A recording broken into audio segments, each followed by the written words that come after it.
दोस्तों, पाकिस्तान के field marshal Asim Munir ने भारत को बड़ा तोहफा दिया है। दरअसल पाकिस्तान और सऊदी अरब का डिफेंस पैक्ट हुआ था, जिसके तहत सऊदी अरब के ऊपर अगर कोई हमला होता है तो पाकिस्तान उसकी मदद करने आएगा, और अगर पाकिस्तान के ऊपर हमला होता है तो सऊदी मदद करने आएगा। लेकिन चाहे ईरान के हमले हो या फिर हुती विद्रोहियों के हमले, पाकिस्तान सऊदी की मदद करने नहीं आया।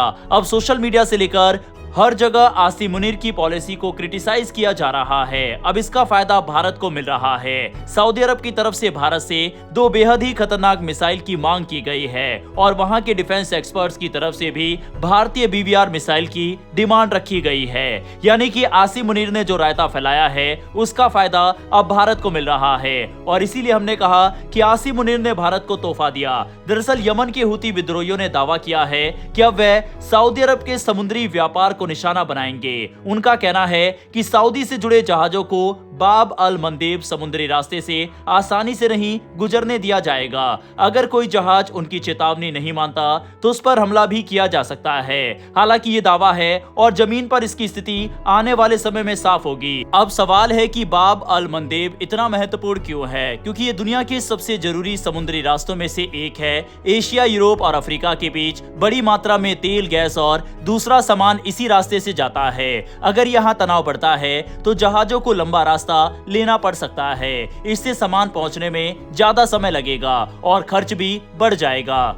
हुती विद्रोही ऐसा क्यों कर रहे हैं? इसकी वजह यमन का लंबे समय से चल रहा युद्ध है। हुती विद्रोहियों और सऊदी अरब के बीच कई सालों से संघर्ष चल रहा है। हाल के दिनों में दोनों तरफ से तनाव फिर बढ़ा है। इसी के बाद हुती विद्रोहियों ने सऊदी के समुद्री व्यापार को निशाना बनाने की बात कही है। अगर ये स्थिति लंबे समय तक बनी रहती है तो सबसे ज्यादा असर सऊदी अरब के तेल कारोबार पर पड़ सकता है। सऊदी दुनिया के सबसे बड़े तेल बेचने वाले देशों में से एक है। अगर उसके तेल के जहाजों को दिक्कत होती है तो दुनिया में तेल की सप्लाई और कीमतों पर भी असर पड़ सकता है। इस मामले में पाकिस्तान का नाम भी लिया जा रहा है। इसकी वजह सऊदी अरब और पाकिस्तान के बीच रक्षा सहयोग है। अगर भविष्य में हालात और बिगड़ते हैं तो पाकिस्तान पर सऊदी की मदद करने का दबाव बन सकता है। लेकिन ऐसा होगा या नहीं, इसका फैसला उस समय की स्थिति और दोनों देशों की सरकारें करेंगी। कुछ सोशल मीडिया पोस्ट में दावा किया जा रहा है कि सऊदी अरब को उम्मीद थी कि पाकिस्तान इस मुश्किल समय में उसका खुलकर साथ देगा, लेकिन अब तक पाकिस्तान की तरफ से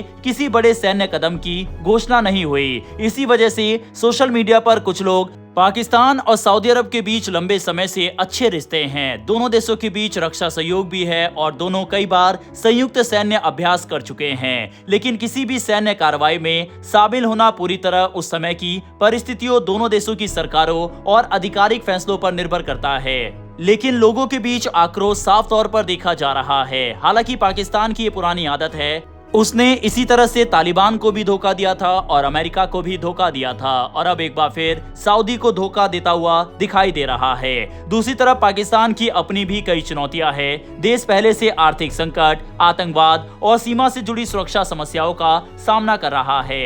ऐसे में अगर पश्चिम एशिया में तनाव और बढ़ता है तो पाकिस्तान को बहुत सोच समझकर फैसला लेना होगा, क्योंकि भारत ऑलरेडी पाकिस्तान के ऊपर दबाव बना रहा है। अफगानिस्तान उसके ऊपर हमला कर रहा है और ईरान भी इसी ताक में बैठा है कि अगर पाकिस्तान कोई गलती करता है तो ईरान उस पर भी हमला करने से पीछे नहीं हटेगा। यही वजह है कि पाकिस्तान फिलहाल काफी सावधानी बरतता दिखाई दे रहा है। अगर वह किसी एक पक्ष का खुलकर समर्थन करता है तो दूसरे पक्ष के साथ उसके रिश्तों पर असर पड़ सकता है। इसीलिए उसके लिए ये स्थिति आसान नहीं है। एक तरफ सऊदी है तो दूसरी तरफ ईरान। यही कारण है कि फिलहाल सऊदी अरब पाकिस्तान को छोड़कर अपनी सुरक्षा को लेकर ज्यादा तैयारी करता दिखाई दे रहा है। हाल के वर्षों में उसने अपने एयर डिफेंस सिस्टम और सैन्य क्षमताओं को मजबूत करने पर काफी निवेश किया है। लेकिन हुती विद्रोहियों के ड्रोन और मिसाइल हमलों ने ये दिखाया है कि आधुनिक युद्ध में सुरक्षा चुनौतियां पहले से कहीं ज्यादा जटिल हो चुकी है। सऊदी अरब अकेले ही हुती विद्रोहियों के ठिकानों को टारगेट कर रहा है और लगातार हवाई हमले कर रहा है, और सऊदी में बैठे डिफेंस एक्सपर्ट्स का मानना है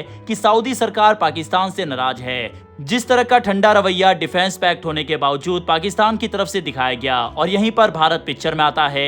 भारत ने ऑलरेडी सऊदी अरब से तेल की सप्लाई काफी कम कर रखी है। पहले सऊदी भारत का टॉप ऑयल सप्लायर देश था, इसीलिए सऊदी चाहता है कि भारत वापस से भारी मात्रा में उससे तेल खरीदे। साथ ही वह भारत के हथियारों की डिमांड भी कर रहा है। सवाल यह है, खाड़ी के सबसे अमीर देश अब अमेरिका नहीं, भारत के मिसाइल सिस्टम खरीदना चाहते हैं। अगर ये खबर सच होती है तो भारत की रक्षा इंडस्ट्री के लिए ये अब तक की सबसे बड़ी कामयाबी में से एक हो सकती है। आखिर यूएई और सऊदी अरब की नजर भारत के ब्रह्मोस आकाश तीर और अस्त्र मिसाइल पर क्यों है? दिलचस्प बात यह है कि सऊदी अरब के कई रक्षा विशेषज्ञ भी इस संभावित डील को सकारात्मक नजरिए से देख रहे हैं। उनका मानना है कि अगर यूएई की रक्षा क्षमता मजबूत होती है तो पूरे खाड़ी क्षेत्र की सुरक्षा भी मजबूत होगी। खासकर स्ट्रेट ऑफ हॉर्मुज जैसे महत्वपूर्ण समुद्री रास्तों की सुरक्षा में इसका फायदा मिल सकता है, जहां से दुनिया के बड़े हिस्से का तेल गुजरता है। इतना ही नहीं, रिपोर्ट्स में यह भी कहा गया है कि सऊदी अरब भारत की Astra mark 1 air to air missile में भी रुचि दिखा रहा है।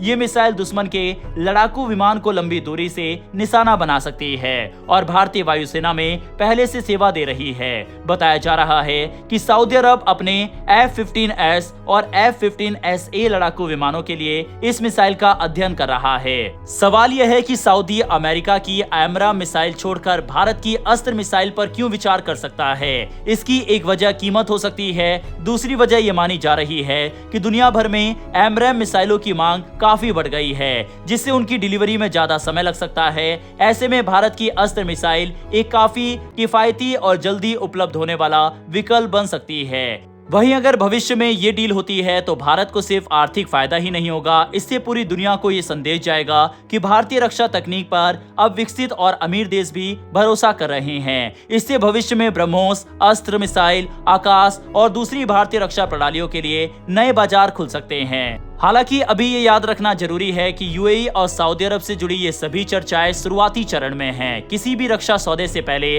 तकनीकी परीक्षण, विमान और सिस्टम के साथ तालमेल, सरकारी मंजूरी और कई दौर की बातचीत होती है। इसीलिए अंतिम फैसला आने में समय लग सकता है। लेकिन अगर आने वाले समय में यूएई ब्रह्मोस और आकाश और सऊदी अरब अस्त्र मिसाइल खरीदने का फैसला करता है तो ये भारत के रक्षा इतिहास का एक बड़ा मोड़ होगा।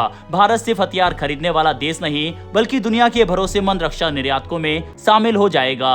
इससे पहले डीआरडीओ चीफ की तरफ से कहा गया था कि भारत आर्मीनिया के बाद तजाकिस्तान और तुर्कमेनिस्तान को आकाश मिसाइल डिफेंस सिस्टम को एक्सपोर्ट कर चुका है। ये भारत के लिए काफी बड़ी खबर है। ऐसे में यूएई और सऊदी अरब से ये खबर आना काफी महत्वपूर्ण बन जाता है। वैसे दोस्तों, भारत यूएई को हथियार सप्लाई करे वह तो ठीक है, क्योंकि भारत और यूएई के रिश्ते काफी मजबूत है। लेकिन भारत ब्रह्मोस और आकाश डिफेंस सिस्टम, साथ ही अस्त्र जैसी मिसाइल को एक ऐसे देश को बेचे जिसका पाकिस्तान के साथ डिफेंस पैक्ट है, तो क्या ये सही फैसला होगा या फिर नहीं? क्या भारत को अपने हथियारों को सऊदी जैसे देशों को भी बेचना चाहिए, वह भी ब्रह्मोस और अस्त्र जैसी मिसाइल को? अपनी राय कमेंट बॉक्स में लिखकर जरूर बताइएगा। साथ ही अगर आपको डिफेंस और फॉरेन पॉलिसी से जुड़ी ऐसी वीडियो देखना पसंद है तो नीचे दिए गए सब्सक्राइब बटन को प्रेस कर बेल आइकन को जरूर दबा लें। फिर मिलेंगे ऐसी एक नई वीडियो के साथ। धन्यवाद। जय हिंद, जय भारत।